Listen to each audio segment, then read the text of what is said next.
So Karl, right away, when you say marketing your brand to K to 12 schools, as a parent myself, I'm thinking, whoa, buddy. Okay, we're not putting pop machines down by the gym. We're not selling Doritos and Fritos, in the walkways. But it's a different idea. Tell me what this idea is all about. Yeah, look, it's a great question. It's the number one question we get from brands and really just people that are starting to learn our business and hear about us. And it's, what does marketing in schools even mean?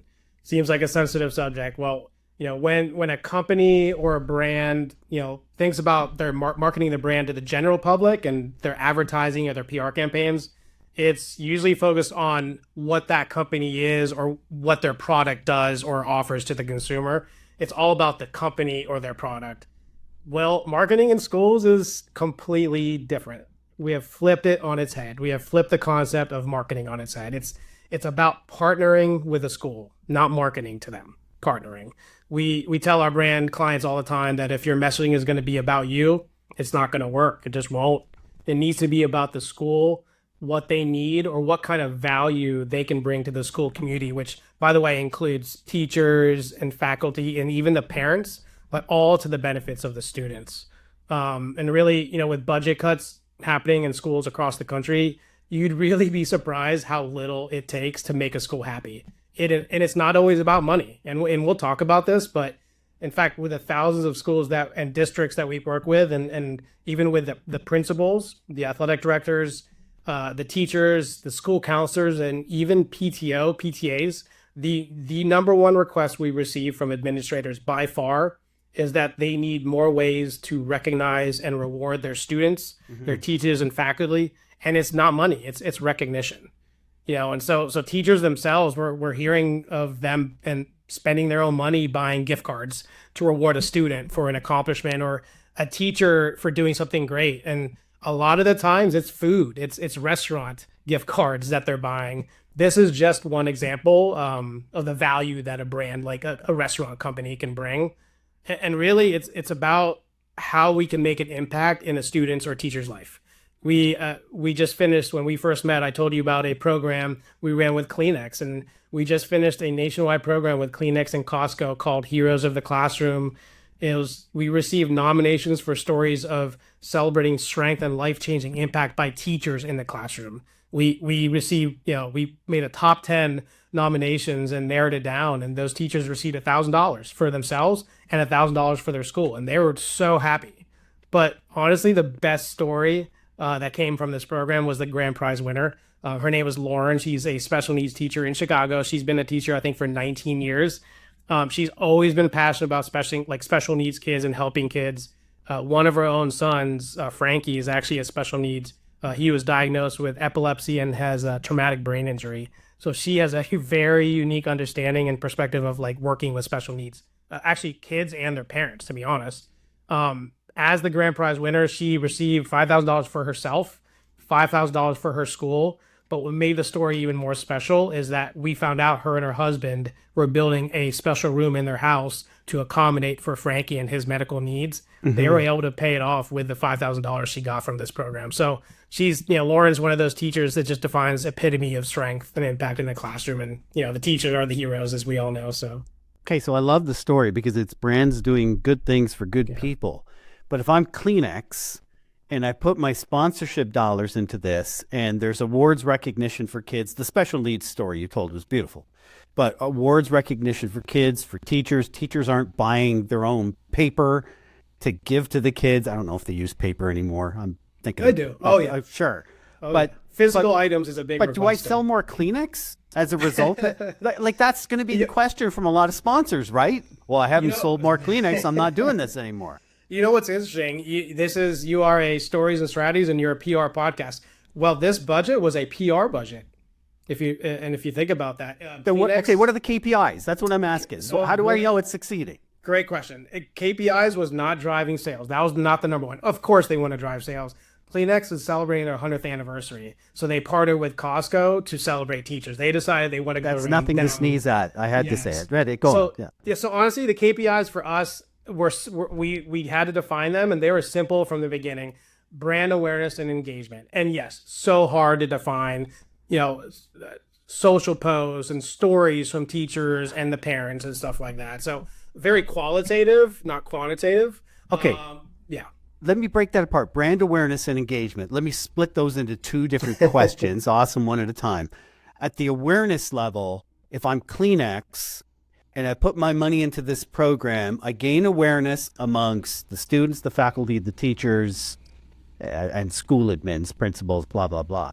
But if I put the same money into a big ad and it splashes across magazines, don't I technically get more awareness by doing it the traditional way? Great question, and it's why we are winning more on the school marketing side. We while we can gain access to thousands of schools across the country, what we do is more impactful and meaningful. We talk directly to the teachers, to the schools, and yes, you can do a media buy and do get KPIs on massive reach, while you can get more impact and engagement with one-to-one with teachers and parents and their kids on a very local and personal level. And that's really what we do best. And really when I'm hearing scale. Emotion at scale. And when emotion plays into things, memory is so much stronger, and affinity is so much stronger. Absolutely. Okay, engagement.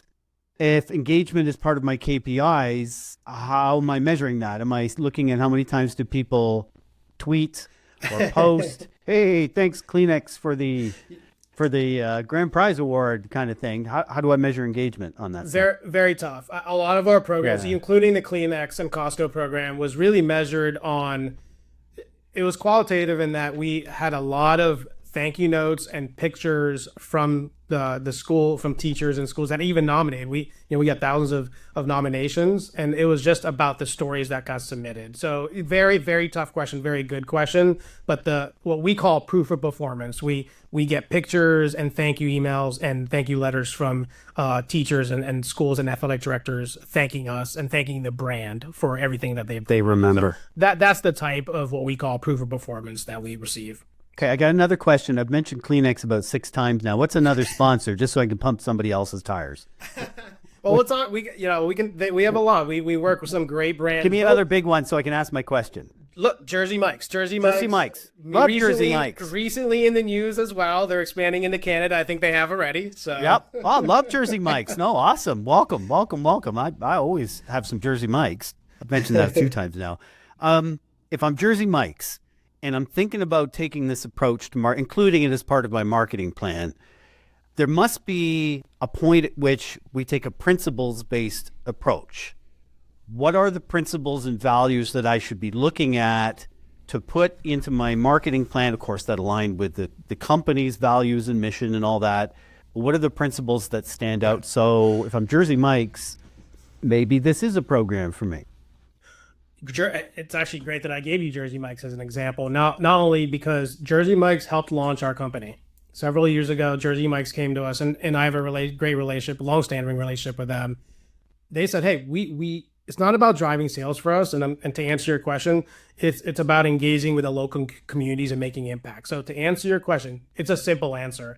It's not about the school, it's not about the brand, it's about the school. And the number one rule we have in our company is for a brand is that if you cannot provide either value or a need, we won't implement the program. And we can talk about what that means, but that's generally the number one rule of thumb that we have at our company. So, what are the missteps that brands might make when they're marketing within schools? What you've described is really impressive, and I would love the brand if my kids were still in school. They're all in college by now, but what are the missteps that brands can make? Because this can be K to 12. The K part is really delicate here. The K part is very, I mean, really, all of it under 18 is very delicate. Sure, yeah, absolutely. I would say 2 things. The first is, and I've said this multiple times already, but it's not about your company's agenda. Obviously, everyone wants to drive sales. You're out of business if you don't drive sales. But it's not about your company's agenda. It's about the school first and finding that need that you can provide to them to then obviously as a result drive sales. The second biggest one that we find with our newest clients that want to really enter the school marketing space is positioning. The biggest misstep we see is wrong positioning or messaging. I said it earlier. The the messaging we see when a marketing team creates their marketing message for marketing, PR, advertising, they do it for the general public or their targeted audience. You can't do that with a school. You have to talk to them differently. And we try to really massage the messaging with our brand clients when they're talking to schools. Because keep in mind, the schools are very busy. They're not focused on you. They're focused on the well-being of the students and the education first. So you can't just take that advertising or marketing pitch that you did to sell that product and copy, paste, and repeat. You have to tweak it a little bit to speak to that audience. So. Why is it, as marketers, why is it the middle of the funnel comes last? Because what you're describing here, for me, I translate it as very middle of the funnel. It sure creates some awareness, and hey, might even spike up a little bit of action, but that's not the goals. Not the middle of the funnel, interest and desire for the brand. You're creating emotional connection. Why do we tend to ignore the middle of the funnel so much as marketers? It goes back to, it's not about you, the company, it's about the schools. So that's why we found success. It's literally we get this all the time. I want to get to the parents. They're the ones spending the money. Yeah, you know what? But the parents love their kids, and the schools need things. The teachers need things at school, the students. So, if you can provide value and brand affinity and create brand affinity with these kids, you can get to the parents but do it in a way that's with integrity and that makes a true impact, and do it in a really engaging way that means something for them. Do something for the kids and for the faculty that helps the kids. Yeah. Yeah, exactly. How should a brand approach a school or a school board? And does it make any difference if it's public, private, or if there's a religious affiliation of any kind? Yeah, I'll answer the second part. It doesn't matter, public, private. We work with all kinds, public, private, even charter, but Title I schools. We get a lot of requests, and brands that really want to do good, they're targeting Title I schools. They're the ones that really have the needs across the country, and a lot of brands, sometimes stay away from them because they want to target the other areas of the country. But you can make a lot of impact in the Title I schools as well. So, and that goes elementary, middle, and high school. So. Do you get any jaded comments from parents? Because these days we are so hyper aware of anything a brand is attached to. Do you ever get emails or comments online like, "Oh, sure, thanks. I won't say a sponsor's name. Thanks, such and such a sponsor, for splashing your name all over my kids, Dean's List award or whatever." Do people get a little nasty about it sometimes? Look, we've been around for a few years now. We've been lucky, and fingers crossed. We have not. I think the reason why is we always have the school's interest at first. Mm-hmm. And their endorsement, their appreciation for what you're doing. We're providing them need, we're saving them money, which and even on the revenue side, it's because the school needs what we're giving them. We're not advertising to them. We're partnering with them. That's really why I think we've been lucky, and that parents have actually loved it as well. So. Where else could you take it beyond schools? I mean, schools is one aspect of a child's life. Churches is another. Sports teams, obviously, is another.